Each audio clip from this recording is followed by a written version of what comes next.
look at? Their child, wherever it is going, the other could be dancing beautifully, but there, isn't it? Okay, better example. Supposing, a child is there, you brought here and said, okay, come on, you sing some song or, sing a poem or something like that.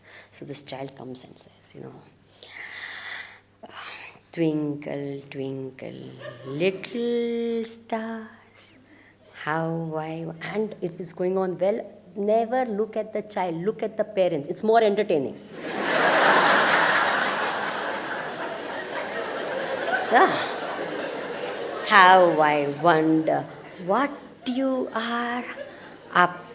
And then he sees everyone looking at him. The child is all nervous. Up above the world. You should see the mother's face. World so high. What? You are sitting in the... What are you? Is it true or not? You go to someone's house and the servant would have made all the food, huh? And then you say the food was very nice. They'll say, thank you. Why thank you? You say, thank you. Your servant has made it.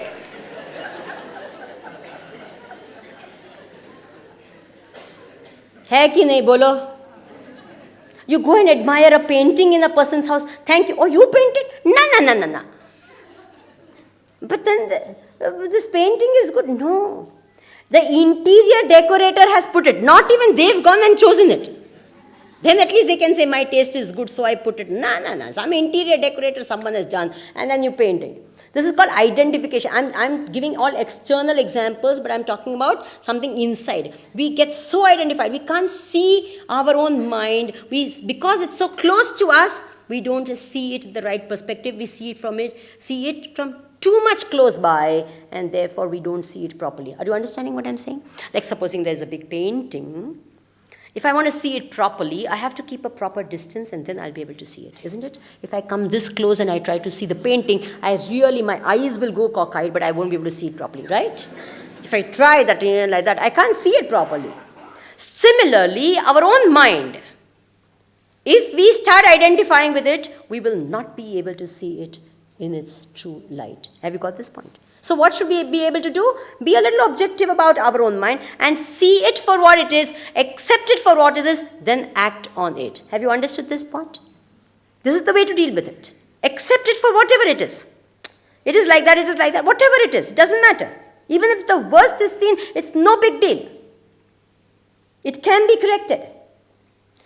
In fact, you're looking in the language of J. Krishnamurti, you must have heard some of you, in the language of J. Krishnamurti, choiceless awareness of your mind gets rid of some of its negativities instantly. That moment, if you can just see it for what it is, it doesn't remain like that anymore. Have you understood? The solution is there in the seeing of it as it is.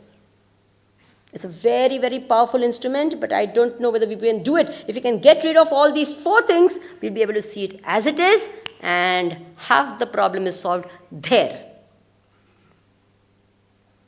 Have you got it? Now,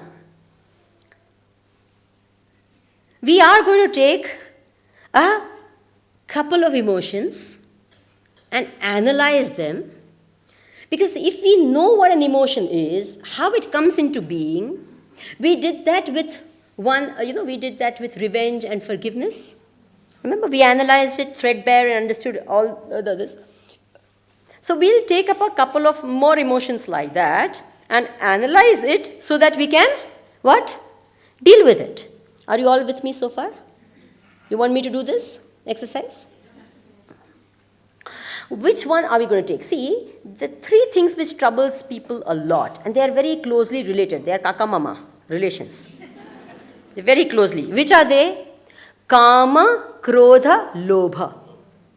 In fact, the Gita says, Trividham narakasyedam dvaram nashanam atmanah kamam krodham tatha lobham tasmade tatrayam tyajet. There is a 3-way gateway to hell. The middle gate is called Kama, and the 2 side gates are called Krodha and lobha. And therefore, please be very careful. Don't enter. That is because otherwise the entry is straight. Now let me explain this through an example and then we'll analyze these three. Because many times people don't realize that this is the gateway to hell. Especially krodha, you may understand. You may understand anger is taking you to hell, but most of us don't even realize that desire takes you to hell. In fact, desire is the mother of these two. What? First desire comes and then anger or greed. What is desire? Let's say that. Then I'll go into the example. Okay. What is desire? What is desire? Now, are you hungry? Yes? Some of you are nodding yes. Now, what is meaning of hunger? Samiti, there's an empty space in my stomach. Okay, very good. Now, when did you realize that there was an empty space in your stomach? Samiti, you just said just now. So, if that empty space was there for yes. Now, there is an empty space, so I feel that incompleteness in my stomach and therefore I want food. Have you understood this? Yes? What is desire? It is of the nature of I want. Isn't it true? I want. That's the nature of desire. Now, when does this I want happen? This I want can never happen unless there is an emptiness. Agreed? Yes? So behind all desires is a feeling of emptiness. Are you all with me? This is important. Behind any desire and every desire is some sort of a discomfort, you say, emptiness, you say, incompleteness, dissatisfaction. Something is there. You're not happy with that. For example, you've sat for a long time in one position and then there's a desire to move your leg. What happened? This is discomfort. This is comfort. So I want to move from this here to this. Have you got this point? Even the smallest of things that you do. In fact, let me put it this way. Behind every action, there is a desire. Every action, however small, there is a desire. Do you agree with me? And behind every desire is a feeling of incompleteness. Okay? Now, when do you get a feeling of incompleteness? When does the feeling of incompleteness arise? As some of you said, yes, I am hungry. When did you know that you were hungry? Swamiji, when you said, I realized I was hungry. So before that, was the stomach full? No, the stomach was empty, but I didn't realize because you were talking and we were so absorbed in listening that I didn't realize that the stomach was empty. So, until unless, even if there is a feeling of emptiness, but you do not identify with that feeling of emptiness, you do not feel empty, right? So therefore, behind every action is a desire. Behind every desire is a what? Feeling of emptiness. Behind every feeling of emptiness is what? Identification with the feeling of emptiness. Have you understood that? Now, what is behind every identification with the feeling of emptiness? When do you identify with the empty, with the incomplete? When? It's a very, very interesting question.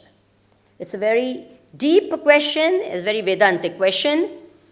The solution of it is also a very Vedantic solution.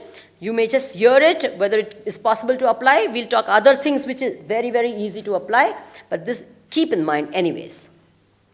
Two friends were going, one a very, very rich guy, the other pretty poor. But they were very close and every day evening they would go for a walk. And then they would go to a shop and get themselves some Coke every day and then take walks on the seashore or something and sit together, chat together and come back home. Now once it so happened that when they went for a walk, and always the rich guy paid because the poor guy didn't have money anyways. So when they went, he put his hand in his pocket and he realized that his pocket was empty. He didn't have his purse with him. So now the poor man, he put his hand in his pocket and of course it was empty. There was nothing. And the rich man, his pocket was also empty. Both their pockets are empty. No money.